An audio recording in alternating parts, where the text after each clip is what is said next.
this is something which is mentioned by the delegates of other countries as well.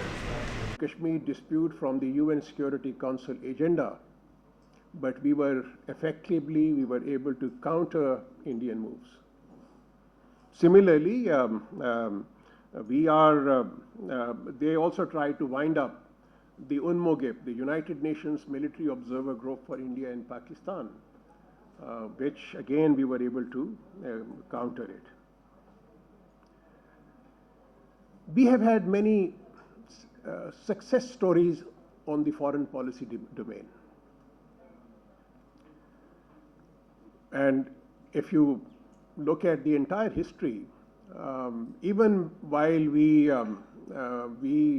had very limited resources, we were able to build a strong relationship with China that we could foresee. And I'm talking about the era of 50s, that China will one day emerge as a great country, as a powerful country, and certainly in our neighborhood. We were also able to maintain a very good relationship with the United States of America. And then another important factor that we have to keep in mind is that our relationship with Russia are also growing. And they are growing at a great speed. It's a strong military relationship with Russia. It's a strong economic relationship that we have been able to develop with Russia. And now there are also cultural exchanges between our two countries. We never succumbed to international pressure and pursued a policy which was in the best national interests. And I remember during the course of my diplomatic career, the amount of pressure that was exerted on Pakistan to wind up its nuclear program, and Senator Mushahid Saab would vouch that the kind of pressure that was exerted, that became an existential threat for Pakistan in those days. But since it was in Pakistan's larger national interest, we never succumbed to that pressure, and we pursued a nuclear program successfully. And this, our nuclear capability has also become a factor of stability in South Asia. And this is something which has been acknowledged by the leadership of both India and Pakistan.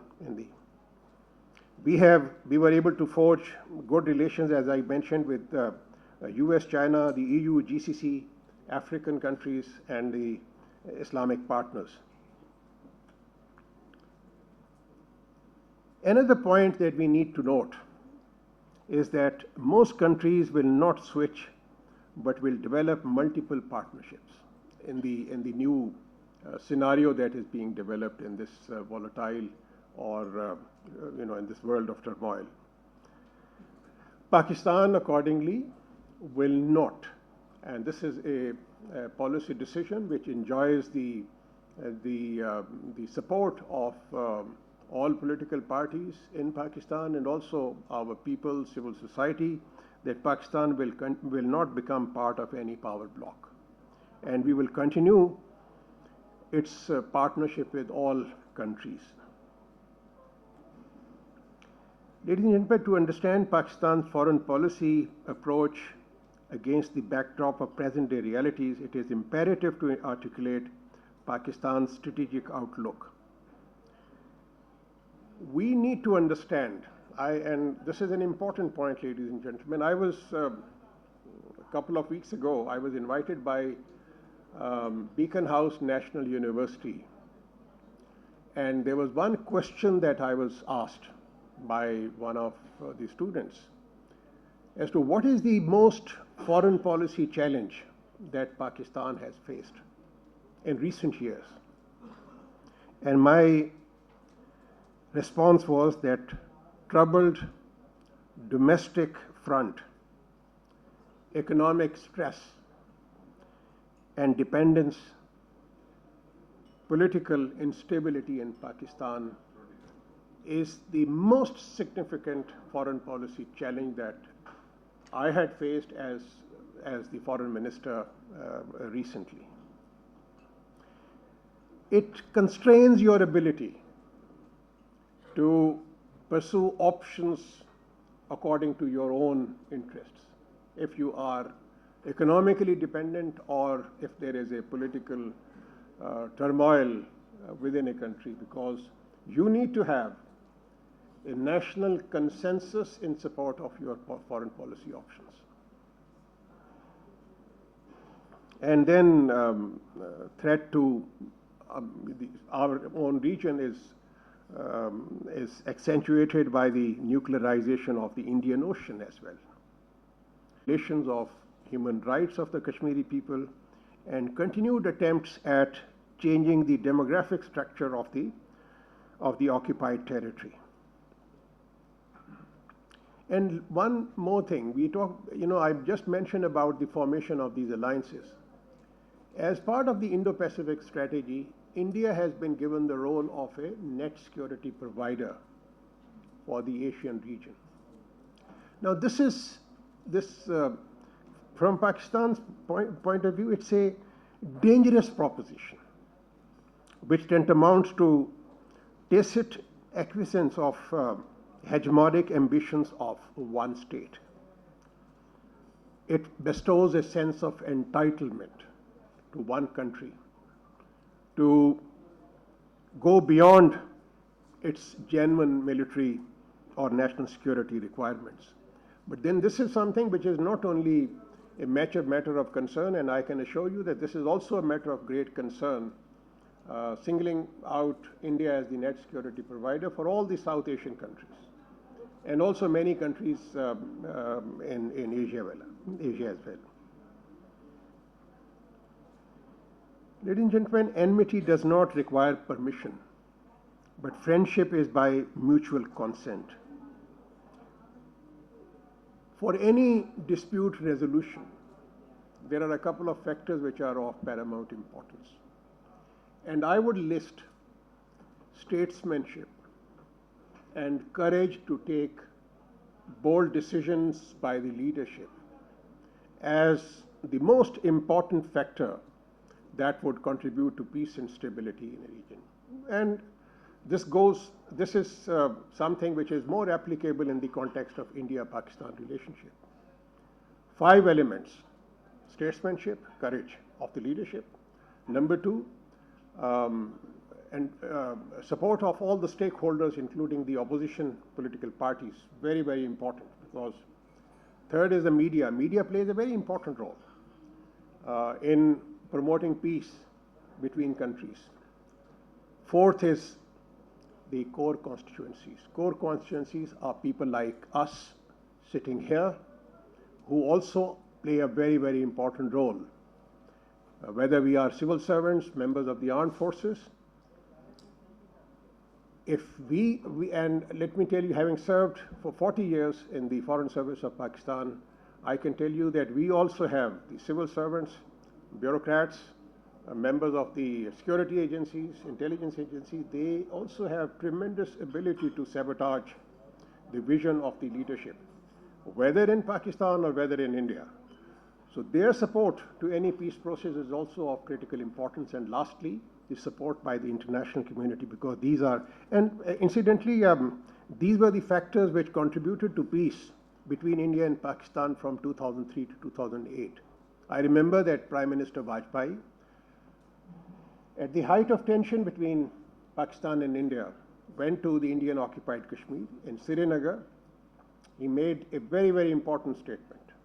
And the statement and the exact words of Prime Minister Vajpayee were that we are willing to resolve the Kashmir dispute in accordance with insaniyat, which is humanity, in accordance with Jamhuriyat, which is democracy, and in accordance with Kashmiriyat, which is according to the Kashmiri wishes. And it surprised everybody. And I was, while listening to that speech on 18th April, Mushahid Sahab, I thought that next morning the newspapers in India, they would be full of articles against Prime Minister Vajpayee, because the mood was very tense in those days. But next morning, when I woke up and looked at the Indian newspapers, every editorial in every newspaper had positive things to say about this statement by Prime Minister Modi. There was not a single critical article that appeared. So that means that the leadership can play a very important role, and that triggered the peace process that I was talking about. We enjoy a very close and broad-based and long-term all-weather friendship with China. If our focus was previously on purely strategic issues, since 2013, we have added a very strong economic dimension to this relationship. China-Pakistan Economic Corridor, which was the flagship agreement of the Belt and Road Initiative, that has the potential to transform Pakistan economically. I take a lot of pride because on 22nd May 2013, I signed this agreement with the Chinese foreign minister in Islamabad, which was witnessed by the President of Pakistan, President Zardari, and also by the Chinese Premier who was visiting Pakistan at that particular time. Since I was part of the negotiations of China-Pakistan Economic Corridor, I tell you that it has tremendous potentials, provided we pursue this project as a national project and not at the whims of individuals, because this is something which can also pollute the overall spirit of an agreement. Pakistan, I mentioned about Afghanistan. We would like Afghanistan to succeed. We would like Afghanistan to prosper. But at the same time, we would also like Afghans government to take control of the activities of TTP. And I'm very sorry to say that we have not really seen any significant, meaningful steps taken by the Afghan interim government against the TTP elements. We are focused on enhancing our trade and economic ties and connectivity links with the Central Asian republics under our Vision Central Asia policy. Pakistan shares deep and fraternal relationship with the Gulf countries. And one very good thing that has happened, and to be very honest, I feel that this SIFC, it's a very good concept, because the idea behind the Special Investment Facilitation Council was to eliminate red tape and to speed up the process of investments and also project implementation. So as a result of this, I have very strong reason to believe that we are likely to get enormous investment mainly from the GCC countries. Saudi Arabia has pledged about $35 billion. Kuwait has pledged about $3.5 billion. UAE has pledged about $10 billion. But then again, we will have to develop our own capacity. How do we present projects, viable projects, profitable projects to these our countries in the Middle East? Our relations with the United States is also an important element of our foreign policy. The U.S. Statement of dehyphenation of U.S.-Pakistan relations from relations of U.S. with other countries, it also presents opportunities for us. And I think we have both benefited from this relationship, U.S. and Pakistan. In case of Pakistan, I think at the initial years, we needed a lot of military support, we needed a lot of economic support, and many of the high-value projects in Pakistan, like Mangla Dam, Tribela Dam, the educational institutions in Pakistan, infrastructure projects in Pakistan, and also the Secretariat in Islamabad, the housing of civil servants in Islamabad. This is because of the assistance that we received from the United States of America. But at the same time, the U.S. also benefited tremendously from that partnership with Pakistan in terms of pursuing its overall strategic objectives, not only in the Middle East, but also in the in other countries, other regions as well. Lastly, ladies and gentlemen, I think Dr. Sabha wanted me to give some time for question answers also, so I'll be very brief. I feel that US-China competition is a worrying phenomena. It also creates opportunities for Pakistan. I think as I mentioned earlier, the evolving geostrategic landscape provides opportunities. China's outreach to Iran and Saudi Arabia and America's policies for the Asia Pacific also provide such opportunities by making Pakistan relevant for both US and China. In case China's ties with Iran and Saudi Arabia expand, Pakistan could act as a bridge. The US also needs to positively engage Pakistan to ensure that the latest strategic partnership with China and tension with India does not undermine its overall objectives in the region. As I mentioned, with the ASEAN, we are improving our relations.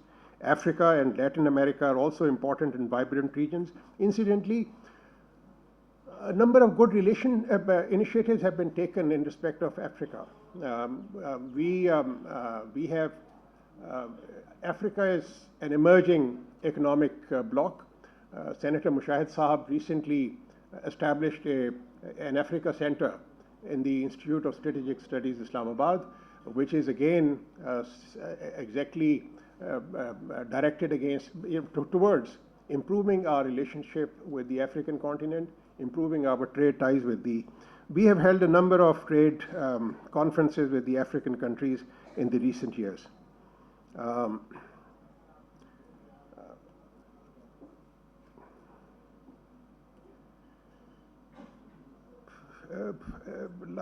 Towards the end, I would say that we are living in a world where wars in any part of the world creates economic distress. Surely there are challenges facing Pakistan's foreign policy and security interests. However, we are committed to working at domestic level as well as with our partners to address these challenges. I thank you, ladies and gentlemen, and I'll be very happy to take both Chabahar Port and Gwadar Port as ports of significant importance for the region.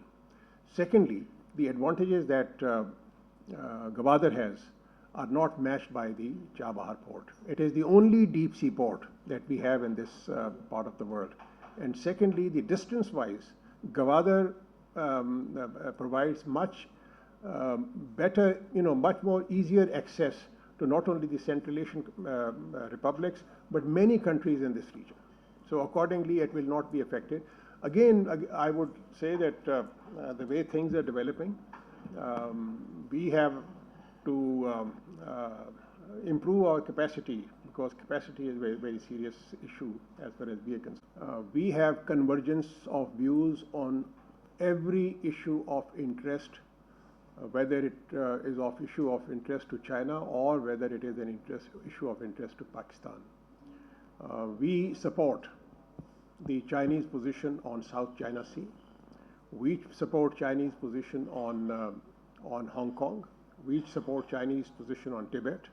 We support Chinese position on all the issues. We consider that the challenges which all those forces, whether terrorist forces who pose challenge to China, they are also challenges for Pakistan as well. And similarly, we have also received full support from the Chinese side on core interests of Pakistan, whether it's the Jammu and Kashmir dispute, or whether Pakistan's security interests, or whether Pakistan's strategic interests. So there is absolutely convergence of interest, and as President Xi said, that we may be two countries, but we have, we are, for many practical purposes, we have the same outlook towards the international issues or the bilateral issues.